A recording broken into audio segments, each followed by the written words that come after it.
सभी दर्शकों को मेरा नमस्कार। मैं अजय वीर एक बार फिर आप सभी का अपने YouTube channel easy chemistry by Ajay Veer में स्वागत करता हूं। आज की क्लास में हम लोग क्वांटम संख्याओं पर आधारित कुछ न्यूमेरिकल का अध्ययन करेंगे। अध्ययन शुरू करने से पहले आप सभी चैनल को सब्सक्राइब कर लें, बेल आइकन को प्रेस कर दें ताकि लेटेस्ट वीडियो की नोटिफिकेशन आप सभी को मिलती रहे। और यदि इससे पहले की वीडियोस आप लोगों ने नहीं देख पाई हैं तो आप सभी हमारे चैनल की प्लेलिस्ट में जाकर देख सकते हैं, लेकिन इसके लिए चैनल को सब्सक्राइब करना बहुत ही आवश्यक है। आइए शुरू करते हैं। पहला अंकित है n बराबर 3 के लिए L तथा M के मान लिखिए। तो देखिए आंसर में n बराबर 3 के लिए L के कौन कौन से मान होंगे वो समझ लीजिए। L बराबर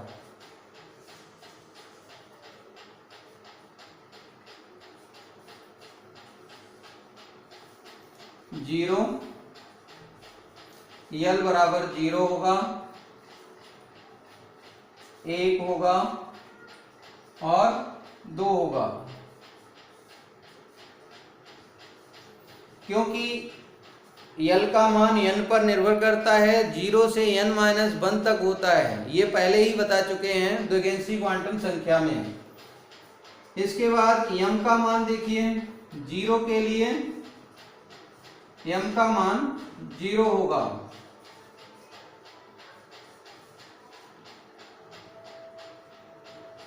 और 1 के लिए -1, 0 और +1, और 2 के लिए 5 मान होंगे,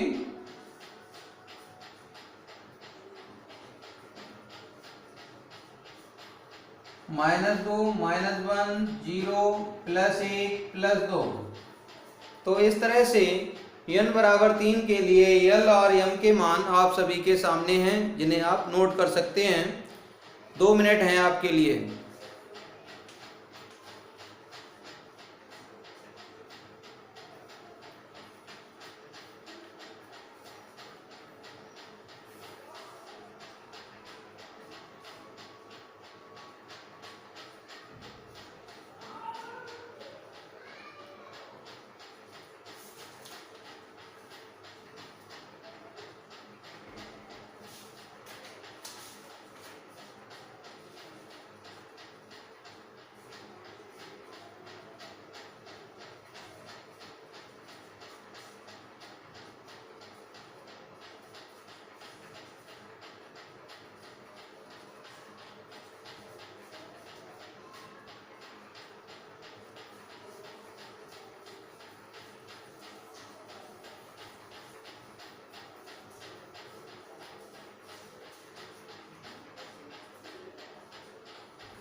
अगला अंकित नोट करिए।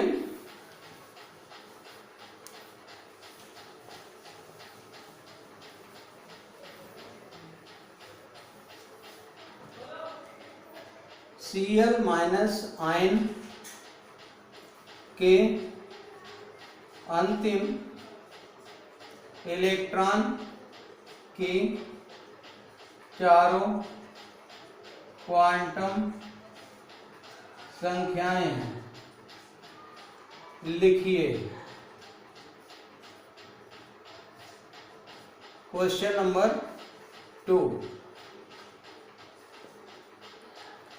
तो देखिए Cl माइनस आयन में Cl में 17 इलेक्ट्रॉन होते हैं, एक माइनस आयन इलेक्ट्रॉन आ गया माइनस चार्ज की वजह से, तो कुल हो गए 18 इलेक्ट्रॉन। तो Cl माइनस आयन में 18 इलेक्ट्रॉन होंगे, अतः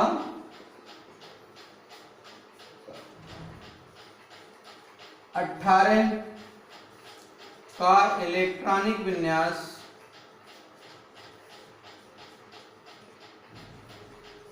निम्नवत है। तो 18 देखिए 1s2 2s2 2p6 3s2 3p6। 18वां electron यहाँ होगा। 2 2 4 6 10 2 12 6 18।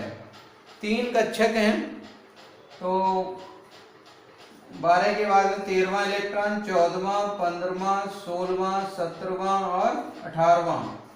तो 18वां इलेक्ट्रॉन ये है 18वां इलेक्ट्रॉन। इसके लिए n बराबर हो जाएगा, देखिए 3 हो जाएगा, l बराबर हो जाएगा 1, क्योंकि p उपकोष के लिए l का मान 1 होता है। इतने आंकिक सभी में बताया है हमने, चाहे फिर से समझ लीजिए। l बराबर 0 1 2 3 और उपकोष S P D और F। तो देखिए L का P उपकोष के लिए L का मान 1 है, वही लिख दिया है। M का मान -1 0 +1, तो +1 यहाँ लिख देंगे M का मान। और S का मान दूसरे इलेक्ट्रॉन जो जिसके तीर नीचे के लिए है वो वामाव्रत चक्रण कर रहा है, इसलिए वामाव्रत दिशा में ये चक्रण कर रहा है दूसरा इलेक्ट्रॉन, इसलिए इसका S का मान -1/2 होगा। हमने बताया था कि जिसका तीर ये नीचे को है वो वामाव्रत दिशा में अपनी अक्ष के परता चक्रण करता है, जिसके कारण उसका S का मान -1/2 होता है। तो इस तरह से ये अंकिक भी कंप्लीट कर सकते हैं। इसके बाद अगला अंकिक देखिए, तीसरा।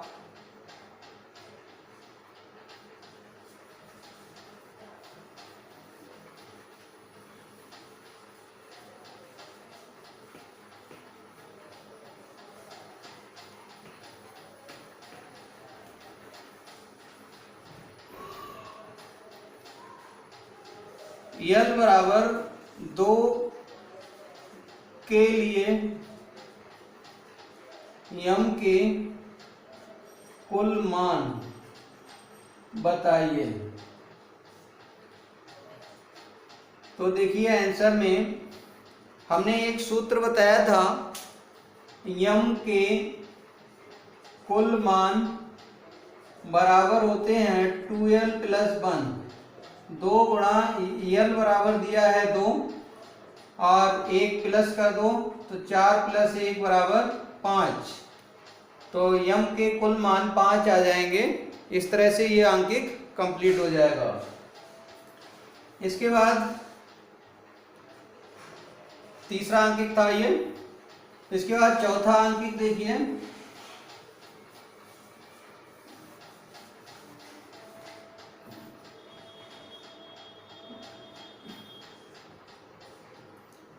n बराबर 3 के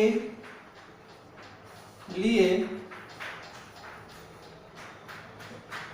m के कुल मान बताइए।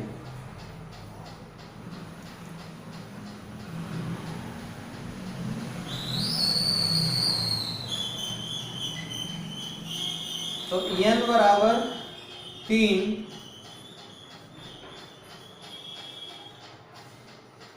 के लिए m के कुल मान, हेडिंग ये हो जाएगी। अब देखिए, चूंकि m इलेक्ट्रॉन की कक्षक को बताती है, अतः n के किसी मान के लिए कुल कक्षकों की संख्या बराबर n² होती है। ये मुख्य क्वांटम संख्या से पता चलती है, क्योंकि n मुख्य क्वांटम संख्या है, तो मुख्य क्वांटम संख्या में हमने ये पॉइंट नोट कराया है। तो n², अब ये जो है, अतः n बराबर 3 के लिए m के कुल मान, या n बराबर 3 में कुल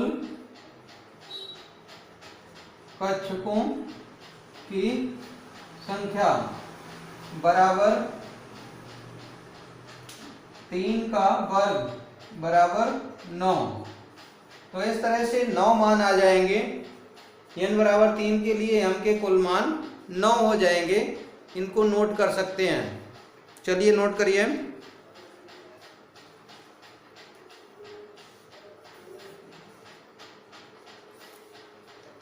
इसके बाद अगला अंकित है 5वां।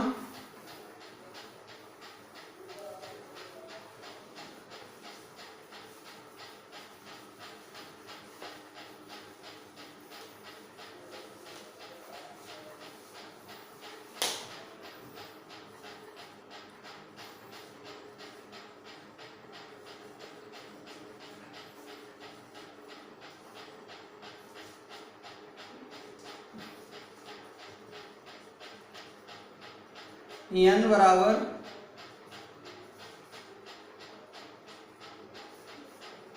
m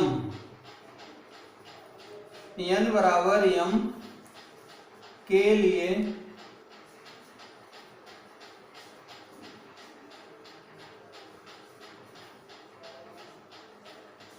कुल इलेक्ट्रॉन के लिए अधिकतम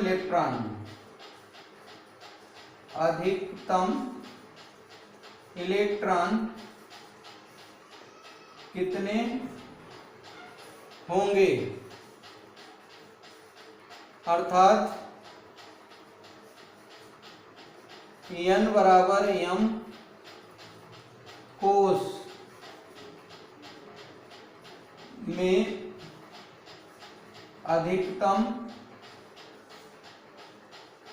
कितने इलेक्ट्रॉन भरे जाएंगे। तो देखिए आंसर, चूंकि m कोश तीसरी कोश है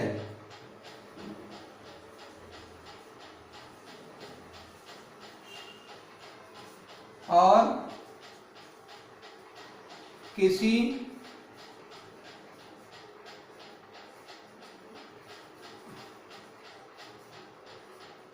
तीसरी कोश है, अतः n बराबर 3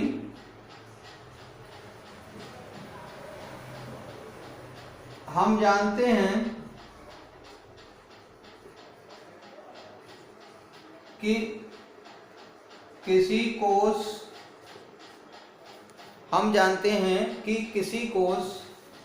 में अधिकतम इलेक्ट्रॉन बराबर 2n²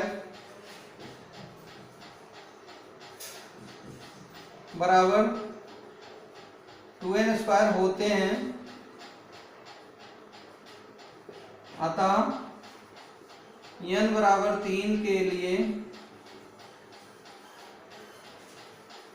अधिकतम इलेक्ट्रॉन बराबर